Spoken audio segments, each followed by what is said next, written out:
This is going to be a video tutorial on how to turn off read receipts on the Instagram app using an iOS device.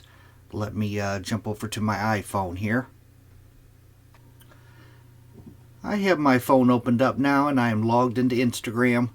To turn off read receipts in Instagram, it's very easy to do. First thing you want to do is go down to the lower right hand corner, down to your little profile icon. You want to tap on that. Then in the upper right hand corner, you want to tap on the 3-bar hamburger menu.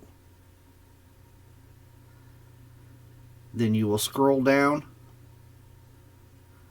to where you see messages and story replies. Tap on that. And then right down here, show read receipts. You want to tap on that.